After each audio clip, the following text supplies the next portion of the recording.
One of the more ambitious projects to release on the Sega CD or 32X was the game Slam City with Scottie Pippen. It tried to capture the feel of one-on-one pickup street ball by utilizing full motion video of real athletes as the sole asset to structure the gameplay around. So how did the final product turn out?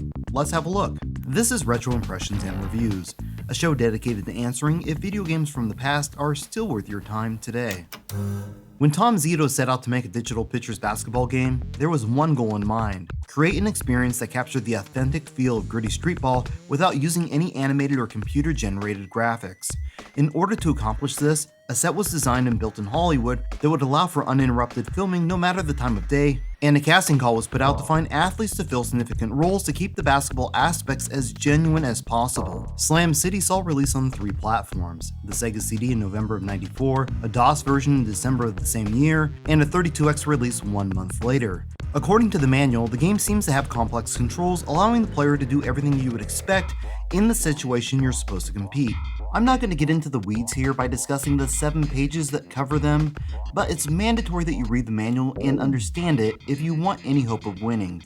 It's also important to know that the progression in this game is towards one goal only, and that's playing against Scottie Pippen. This is a goal that can only be reached by playing one-on-one street ball against 4 other opponents while trying to rack up the 1 billion respect points required to face the man himself. This is the largest Sega CD and 32X game released, requiring 4 compact discs, each containing one of the 4 opponents you can challenge. You can play against them in any order you wish, or only the ones you like if that's your desire, because beyond earning respect, there is no rules or requirements as to how you go about doing so. If you only want to play against Smash, who is on the 4th disc until you qualify for Pippen, you can do that. In fact, each disc is self-contained with the Scottie Pippen segment included, allowing the player to boot from any of the discs and beat the game without swapping it out. There are also a fair amount of options available, but nothing you wouldn't already expect.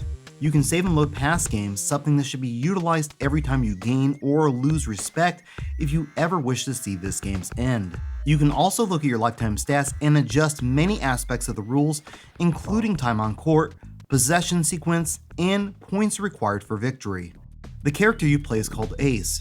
You're the new guy in town trying to earn respect by engaging in some outlandish hoop action. Ace was portrayed by Keith Gibbs, who played college hoops for Cal State before signing a contract to play professionally in Europe. The team who signed him folded only 3 days before he was scheduled to depart, requiring him to look for another gig. As luck would have it, this closed door opened another opportunity with the movie The Air Up There. From there, anytime a 90s movie involved basketball, Keith Gibbs was requested on set. Some of his most notable contributions include Blue Chips, Space Jam, Basketball, White Men Can't Jump, and The Cable Guy. As far as this game goes, Ace is the star, and was the only cast member required to be present during every shot, even though you're mainly looking at the back of his head. The discs are numbered according to how difficult the game designers consider the opponent to be, and how many respect points you can net from doing so. Disc 1 contains Fingers. The manual doesn't tell you a ton about him, other than he's a pushover that won't net you much respect. While it's true that the respect earned while playing against him is lower due to what the game perceives to be an easy opponent, he's no pushover. As far as I'm concerned, he's the 3rd easiest to beat, and one of 2 I recommend you play against if your goal is to beat the game. Fingers is played by Malcolm Ian Cross, who played basketball in high school before moving into acting. Most of his gigs revolved around sports-themed commercials, making him a natural fit for the project. One interesting tidbit is that he's never played Slam City, as he doesn't enjoy playing games. Disc 2 contains Juice, who's portrayed by Dana Wilkerson. Dana set a number of high school records before attending Long Beach State University, where she helped lead the team to a Final Four appearance in 1988. After finishing this game, she would go on to play professionally for the American Basketball League, later being inducted into the Indiana Basketball Hall of Fame. Juice is considered by the manual to be the 2nd easiest opponent, but she's without a doubt the hardest in the entire game. This is a disc I recommend you skip, unless you like to feel the crushing punishment of defeat after defeat, because only luck, or the knowledge and ability to execute precision button presses, will net you a win here.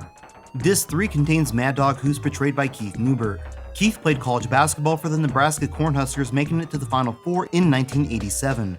During his senior year in college, he joined the football team as a tight end and was drafted by the New York Jets the following year, where he would go on to play in the NFL until being forced to retire due to an injury in 1992. Following this game, he would take up various roles in television and film, where he continues to have success as a writer, actor, director, and host of numerous projects.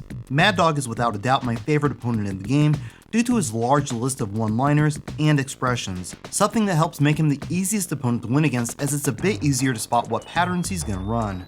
He's described as a crazy person in the manual, but in reality he's tame compared to the final player you can challenge. Smash is contained in Disc 4 and was portrayed by Anton Nance, who played professionally for the Los Angeles Clippers before moving overseas to play professional ball in Europe for over a decade. Unfortunately, Nance struggled with drug addiction, resulting in many run-ins with the law, and 2 features on the show intervention. Finally, we have Scottie Pippen. 6 NBA championships, 2 Olympic gold medals, and he's generally considered one of the best defenders of all time. Whether you love or hate basketball, chances are you know who Scottie Pippen is. He was brought in to help boost the profile of this game as he had just won the NBA championship for the 3rd consecutive time, and with Michael Jordan retiring for the first time, it left him as the biggest name in Chicago.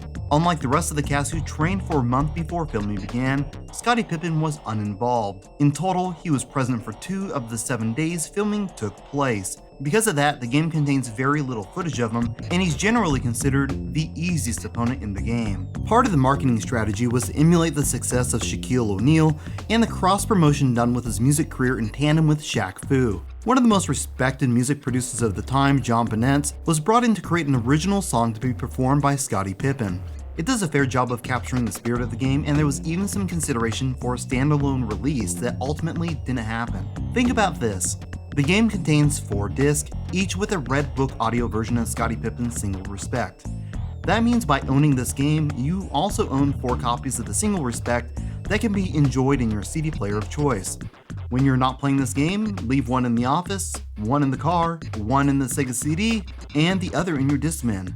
I haven't the foggiest clue how many copies of Slam City were sold, but if it was anywhere near 250,000 units, which is definitely plausible, that puts this single at platinum status. Respect by Scottie Pippen, a platinum single. Beyond this one song, the composer John Baker handled the complete soundtrack, and while there are only a handful of songs, I find it to be outstanding work that exceeded the vibe the developers were trying to achieve. One thing this game has going for it is the time capsule of early 90s Attitude Era shorts that play out during a match. I loved how you forced him to go all the way over you on his stunts. You can't change a bet! No, I didn't. I just made another bet that's opposite of the last one, but for the same amount as the first one. There are a ton of these small clips that weave a nonsensical storyline that's pure nuttiness. It's honestly the saving grace of this experience, as they are enjoyable to watch, and when viewed in the presence of company or friends, you might net some quality laughs.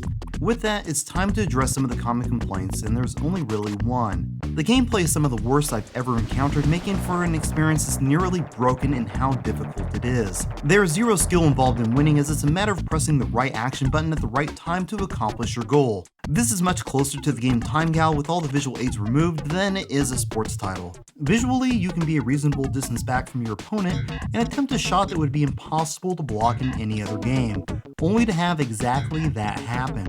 Time and again, the experience of playing the game doesn't match the result you see on screen. If you memorize the scene that plays out right before the gameplay starts and the corresponding time for each successful action associated with that scene, you might breeze through this without issue.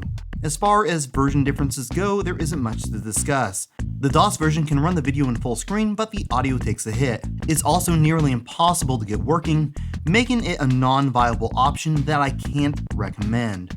The 32X release is without a doubt the definitive version. Not only is the in-game music processed as the Sega CD intended it to be heard, it also has cleaner visuals with the addition of more on-screen colors and less artifacting. In the end, it's really hard to call this a basketball game. It's essentially Space Quest or Dragon's Lair, with basketball visuals layered on top of a control scheme that was already outdated by the time the 90s rolled around. Personally, I love full motion video games, however, they have to be good. And unfortunately, a significant portion of this genre relies more on the gimmick rather than producing engaging gameplay. Slam City falls into this trap in the worst way, delivering a genuinely fascinating and fun presentation clumped with broken controls. It's a travesty because with competent gameplay, this could have been a serviceable experience. Ultimately, the package is so unique that it still results in something worth experiencing for the acting, the small but jamming soundtrack, and the crazy vibe that captures 90s marketing you'd be hard-pressed to find anywhere else. Man, that was beautiful. You won. You were so good. 2 out of 3. 2 out of 3, I'll take it. You know it, too. So I thought I'd just reach out and touch someone. Thanks for watching. Feel free to leave a positive or negative comment letting me know your thoughts. Click subscribe and leave a like if you enjoyed the video. If you're interested in staying updated on upcoming projects and channel news, follow me on Twitter. Until next time, I'm Jenovi and this has been Retro Impressions and Reviews.